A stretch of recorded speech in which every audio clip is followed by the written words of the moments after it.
नमस्कार, आप देख रहे हैं एक्स्ट्रा डोज। बिहार की राजनीति में एक चेहरा बहुत तेजी से उभर रहा है, वो है चिराग पासवान। और चिराग पासवान के बारे में इस वीडियो में हम बात करने वाले हैं कि चिराग पासवान को भले ही राजनीति विरासत में मिली हो, जिस तरीके से उन्होंने अपने पार्टी को संभाला, परिवार को संभाला, खुद को संभाला, परिस्थितियां उनके बिल्कुल विपरीत थी रामविलास पासवान के मृत्यु के बाद। लेकिन जिस तरीके से उन्होंने पार्टी को संभाला, इसमें कहीं से कोई शक नहीं है कि आने वाले दिनों में वो एक बहुत बड़े लीडर बनकर बिहार में उभर सकते हैं। देखिए, बिहार की राजनीति में नीतीश कुमार एनडीए का अभी चेहरा है, लेकिन वो कब तक रहेंगे इस पर सवाल है। क्योंकि नीतीश कुमार भले ही अब किंग मेकर की भूमिका में है केंद्र सरकार में, और वो बार्गेन तो कर रहे हैं अंदर अंदर, और वो चाहते हैं कि वो उनके नाम पर ही अभी एनडीए सहमत रहे। और एनडीए ने भी कह दिया है कि 2025 में भी वो उन्हीं के नाम पर चुनाव लड़ेंगे। लेकिन ये कब तक चलेगा, इस पर सवाल है। क्योंकि सामने तेजस्वी यादव खड़े हैं, और जब लालू प्रसाद यादव और राबड़ी देवी के उस राज का दौर जैसे जैसे बीतता चला जाएगा, जो एनडीए आरोप लगाती है तेजस्वी यादव और उनकी पार्टी पर कि आपके पिता और माता का जो राज था वो जंगल राज था, इससे तेजस्वी यादव की छवि जो है वो बाहर आएगी। क्योंकि जैसे जैसे समय बीतता चला जाएगा, युवाओं ने वो दौर नहीं देखा है, तो जो आप भुगतते नहीं है ना, वो आप पर ज्यादा दिन तक वो हावी चीजें नहीं होती हैं।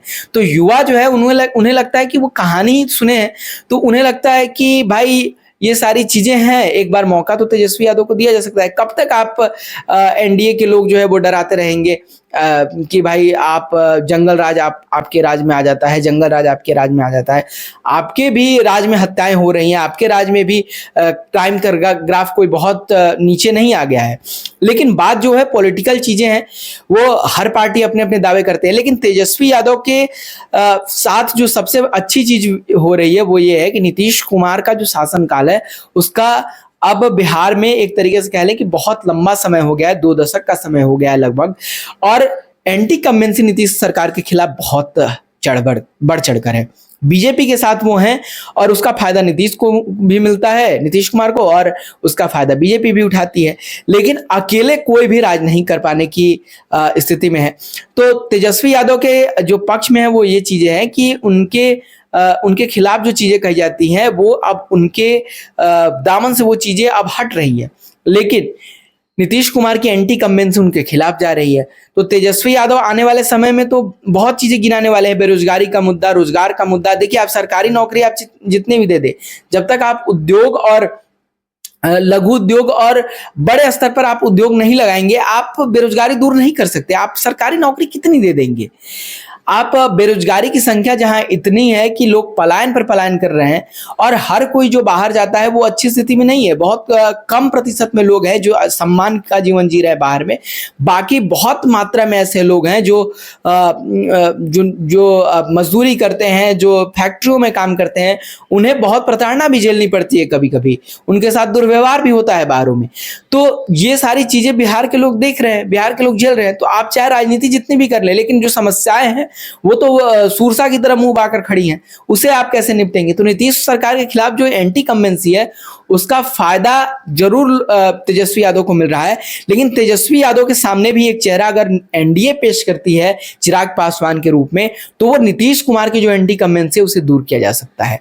और चिराग पासवान की जो लोकप्रियता है बिहार में वो धीरे धीरे बढ़ रही है। तेजस्वी यादव के समकक्ष नहीं है, ये मैं भी मानता हूं, लेकिन तेजस्वी से आप कहें तो आने वाले दिनों में कम भी नहीं होगी। क्योंकि तेजस्वी यादव ने अपनी राजनीति को एक खास विचारधारा तक लगभग सीमित करके रखा है। जैसे उनके कभी कभी पॉलिटिकल बयान आ जाते हैं, ऐसा लगता है कि वो वाकई कुछ सीमित जातियों के लिए वो राजनीति कर रहे हैं। लेकिन चिराग पासवान के साथ ऐसा नहीं है। चिराग पासवान ने अपने आप को बहुत कंट्रोल करके रखा है, और चिराग पासवान की जो भाषा आप देख लें, चाहे वो उनकी राजनीति की शैली देख लें, वो इस तरीके से है कि वो हर वर्ग के लिए वो एक लोकप्रिय नेता के तौर पर उभर सकते हैं। उनके पास ये चांस है, क्योंकि लोग मानते हैं कि चिराग पासवान ने बहुत स्ट्रगल किया है लाइफ में रामविलास पासवान की मृत्यु के बाद, और जिस तरीके से वो उभर कर आए हैं, ये कोई साधारण बात नहीं है कि भाई अपने पॉलिटिकल पार्टी को, क्यों देखिए विरासत में जो चीजें मिलती है, अक्सर माना जाता है कि विरासत में जिनको जो चीजें मिलती है उसकी वो कद्र नहीं करते। क्योंकि उन्हें मेहनत करने की आदत नहीं होती। और चिराग पासवान से भी लोगों ने यही उम्मीद की थी कि वो बिखर जाएंगे, लेकिन चिराग ने अपने आप को बिखेरा नहीं, वो निखर कर आए। और यही बात लोगों को बहुत अच्छी लगती है कि चिराग ने जिस तरीके से अपने आप को संभाला है वो एक लोकप्रिय नेता बन सकते हैं। तो एनडीए के पास ये विकल्प है कि नीतीश कुमार अगर साइडलाइन होते हैं, क्योंकि बीजेपी के पास अपना कोई बहुत बड़ा फेस बिहार में नहीं है, वो आगे आने वाली राजनीति में कुछ लॉन्च करे किसी फेस को तो वो अलग बात होगी।